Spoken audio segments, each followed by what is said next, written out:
یہ کتاب جب گورنر مکہ شریف مکہ کے پاس سنائی گئی، پوری رات بھر بیٹھ کر کے وہ شریف مکہ کتاب سنتے رہے۔ دوسری رات آئی، پوری کتاب سنی، یہاں تک کہ علماء مکہ، علماء مدینہ حاضر ہوتے ہیں اور اعلیٰ حضرت سے دست بستہ کہتے ہیں آپ اپنی اجازات حدیثہ ہمیں عطا فرمائیں، آپ اپنی اجازات میں ہمیں شامل فرمائیں۔ اسی سفر حج میں اعلیٰ حضرت رحمۃ اللہ تعالی علیہ نے علماء حرمین کو اپنی اجازات عطا فرمائی۔ لوگ حرم کے علماء سے اپنی اجازت لینے آتے تھے اور حرمین کے علماء نے اعلیٰ حضرت سے اپنی اجازت لینے میں فخر محسوس فرمایا۔ وہاں کے مرجع العلماء تھے، ایک بڑے پائے کے بزرگ ہیں، ان کی بارگاہ میں جب اعلیٰ حضرت پہنچے بڑا ادب کرتے تھے مکہ اور مدینے کے علماء کا۔ اعلیٰ حضرت نے ان کے زانوں کو چوما، ان کے زانوں کو چوما، وہ 70 سال سے زیادہ کی عمر کے تھے۔ انہوں نے برجستہ کہا اے ہندی عالم احمد رضا، حق تو یہ ہے کہ میں تمہارے نالین کو چوموں، حق تو یہ ہے کہ میں تمہارے قدموں کو چوموں۔ اعلیٰ حضرت رضی اللہ تعالیٰ عنہ کو یہ جو مقام دیا علماء حرمین نے، صرف اس لیے کہ جب اس نوجوان عالم دین نے میرے مصطفیٰ کی شان میں اگر کسی نے غیب کے علم پر سوال کیا تو قلم سے ایسا جہاد کیا ہے، دانت کھٹے ہی نہیں ٹکڑے ٹکڑے کر کے رکھ دیے۔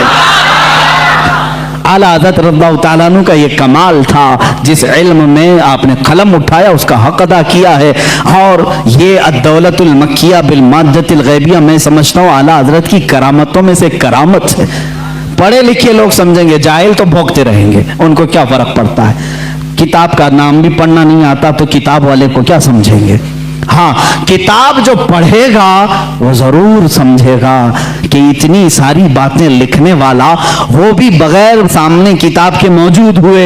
آخر اتنے سارے ریفرنس کہاں سے دے گا۔ میں اگر آپ ابھی مجھ سے کہیں گے فلاں فلاں چیزوں کا حوالہ دو، مجھے کتاب اٹھانی پڑے گی، میں بولوں گا دیکھ کر کے صفحہ نمبر آپ کو بتاؤں گا، لیکن وہ امام اہل سنت ایسے ہیں کہ آنکھیں بند کر کے کتابوں کے حوالے تک بتا دیا کرتے تھے، ریفرنس اسی وقت لکھا بھی دیا کرتے، اور ملانے والے جب جا کر کے ملا کے دیکھتے ایک سطر کا بھی فرق نہیں آتا تھا، ایک صفحے کا بھی فرق نہیں آتا تھا۔ امام اہل سنت فاضل بریلوی رحمۃ اللہ تعالی علیہ جو سب سے زیادہ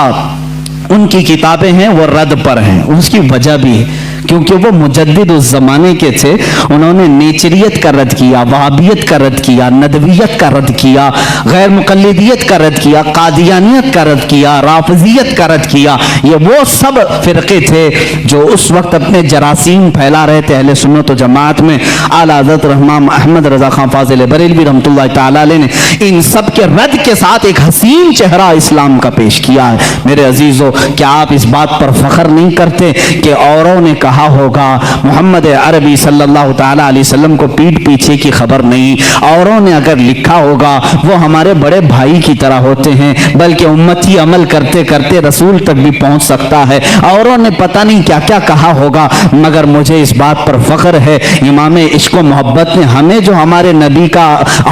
نبی کی عظمت جو بٹھائی ہے اور بتائی ہے وہ اس شان سے بتائی ہے۔ کہا سرور کہوں کہ مالک و مولا کہوں تجھے، باغ خلیل کا گل زیبا کہوں تجھے، اے جانے جام میں جانے تجلا کہوں تجھے، تیرے تو وصف عیب تناہی سے ہے بری، حیران ہوں میرے شاہ میں کیا کیا کہوں تجھے، لیکن رضا نے ختم سخن اس پہ کر دیا، خالق کا بندہ خلق کا آقا کہوں تجھے۔ عظمت رسالت ہمیں اعلیٰ حضرت نے اس طرح سے بتائی ہے۔ لوگوں نے اگر اوچھے حملے کیے ہیں تو میرے عزیزو علم غیب کی بات کہتے ہو، اعلیٰ حضرت نے تو سنیوں کا یہ عقیدہ مضبوط کیا، وہ کہتے ہیں پیڑ پیچھے کا علم نہیں، سنیو تم دبنگ اعلان یوں کہو، میرے آقا کے علم کی بات تو یہ ہے، اور کوئی غیب کیا تم سے نہا ہو بھلا، جب نہ خدا ہی چھپا تم پہ